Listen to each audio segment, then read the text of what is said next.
بسم الله الرحمن الرحيم قال رسول الله صلى الله عليه وسلم قال سمعت أبي هريرة يحدث أن النبي صلى الله عليه وسلم أنه قال على أعلمك قال حاشم أفلا أدلك على كلمة كنز الجنة من تحت العرش لا قوة إلا بالله يقول أسلم عبدي واستسلم او كما قال رسول اللہ صلی اللہ علیہ وسلم۔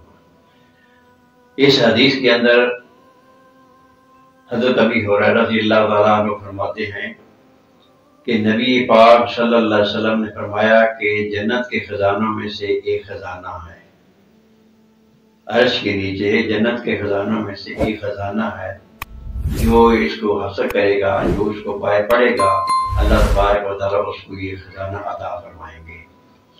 وہ فرمایا کہ کون سا؟ فرمایا کہ لا حول ولا قوت الا باللہ۔ آپ صلی اللہ علیہ وسلم نے فرمایا کہ جو اس کو 99 دفعہ یعنی ایک کم 100 دفعہ انسان پڑھتا ہے، یعنی اس کلمے کو لا حول ولا قوت الا باللہ جو انسان 99 دفعہ پڑھتا ہے، اللہ تبارک و تعالیٰ اس کی تمام حاجتوں کو پورا فرما دیتے ہیں۔ 99 حاجتیں اس کی پورا ہوتی ہیں۔ جو انسان اس کلمے کو پڑھتا ہے تو گویا کہ اس کی 99 حاجتیں اس کی پوری ہوتی ہیں، اور ایک حاجت اس کی ایسی ہے جو اللہ کے ہاں بہت زیادہ قبول ہے۔ وہ فرمایا کہ یہ ہے کہ اللہ تبارک و تعالیٰ اس کو سارے غموں میں سے سب سے غم کمزور سے سسٹم میں سے اپنے اس کی جتنی حاجتیں ہیں سب حاجتوں میں سے چھوٹی سی حاجت ہوتی ہے، جو پریشانی ہے وہ سے دور ہو جائے گی۔ لا حول ولا قوت الا باللہ پڑھنے سے 99 حاجتیں اس کی پوری ہوگی، اور سب سے چھوٹی حاجت جو ہے وہ اس کی یہ ہوگی کہ اس کی غم اور پریشانی جو ہے وہ ختم ہو جائے گی۔ گویا کہ اگر انسان 500 دفعہ پڑھ لے تو اللہ تبارک و تعالیٰ اس کی حاجت کو قبول فرماتے ہیں۔ تو آپ فرمایا کہ نبی پاک صلی اللہ علیہ وسلم نے ہمیں یہ کلمہ فرمایا کہ آپ پڑھا کریں۔ تو حضرت ابی ہریرہ رضی اللہ تعالیٰ عنہ فرماتے ہیں انہم سالہم جون قال ونحن سبعۃ فاطعی النبی صلی اللہ علیہ وسلم 7 تمرات لکل انسان تمرات۔ فرماتے ہیں کہ نبی پاک صلی اللہ علیہ وسلم کا زمانہ بہت سخت تنگی والا زمانہ تھا، بہت فاقے والا زمانہ تھا، ہم بھوک اور پیاس سے رہتے تھے۔ تو اسی طرح ہم نبی پاک صلی اللہ علیہ وسلم کے پاس حاضر ہوئے، ہم 7 آدمی تھے، تو نبی پاک صلی اللہ علیہ وسلم نے ہمیں 7 کھجوریں دی۔ گویا کہ ایک ایک کھجور جو تھی وہ ہمارے ایک ایک آدمی کو آئی، اور ہم نے پانی پی کر اس کو گزارا کیا۔ اکثر ہمارا حال یہی ہوتا تھا کہ کئی دن جو تھے ہم پانی کے ساتھ اس طرح گزار دیتے تھے۔ تو نبی پاک صلی اللہ علیہ وسلم کا کبھی طریقہ دستور تھا، کئی دن آپ کے گھر میں چولہا نہیں جلتا تھا، کئی دن آپ فاقہ کرتے تھے۔ تو گویا کہ رمضان کے روزے رکھنے سے بھی انسان کے اندر یہ چیز اور یہ عادت پڑی ہے کہ انسان فاقے اور پیاس کو برداشت کرنا سیکھ جاتا ہے، اور انسان جو ہے اللہ کا، کیونکہ جتنا انسان ہوگا اتنا ہی اللہ تبارک تعالیٰ کے سامنے عاجزی اور انکساری کرے گا، اللہ اس کو دے گا۔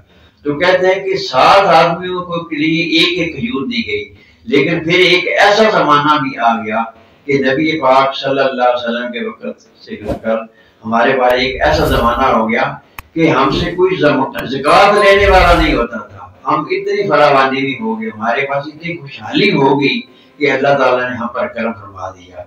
اسی طرح خلفائے راشدین کے زمانہ ہے، میں پڑھ رہا تھا تو ایک ملک کے اندر، ایران یا کسی اور ملک کے اندر دیکھا زمین انہوں نے کھودی، زمین کے اندر سے ایک کنجا سا نکلا، اس میں سے کچھ کھجور کے گندم کے دانے نکلے، اور ان پر لکھا ہوا تھا کہ یہ بڑے بڑے موٹے دانے تھے، کھجور کی گٹک وغیرہ جو ہوتی ہیں اس کے جتنے موٹے موٹے دانے تھے، بلکہ اس سے بھی زیادہ تھے۔ تو اس پر لکھا تھا یہ اس وقت کے دانے ہیں کہ جس وقت رزق حلال کمایا جاتا تھا اور رزق حلال کما کر کھاتے تھے، اللہ تبارک و تعالیٰ ان کے رزق میں برکت ڈال دیتا تھا۔ آج ہمارے رزق میں برکت کیوں نہیں ہے؟ ہمارا کھانا ٹھیک نہیں ہے، ہمارا کھانا حرام، ہمارا پینا حرام، ہمارا سونا، ہر طریقے سے ہمارا غلط کام ہوتا ہے۔ ہم ایک دوسرے کو دھوکہ دینے کے لیے تیار ہوتے ہیں، دوسرے لیٹ ڈاؤن کرنے کی کوشش کرتے ہیں، دوسرے کو گرانے کی کوشش کرتے ہیں، اور ہر طریقے سے ہم ہڑپ کرنا کرتے ہیں۔ اس لیے ہمارے نہ مال میں برکت ہے، نہ کسی چیز میں برکت ہے، تنگ دستی اور تنگ دستی ہوتی ہے۔ پھر اللہ تعالیٰ کہتا ہے کہ جس طرح تم ہو جاؤ گے اسی طرح تم پر حکمران بھی لائے جائیں گے۔ تو اللہ تبارک و تعالیٰ ہمیں رزق حلال کی توفیق عطا فرمائے، اور اللہ تعالیٰ ہمیں اس رمضان کے مہینے مکمل طور پر اس کا احترام اور اس کی عزت اور اس کو رکھنے کی توفیق عطا فرمائے۔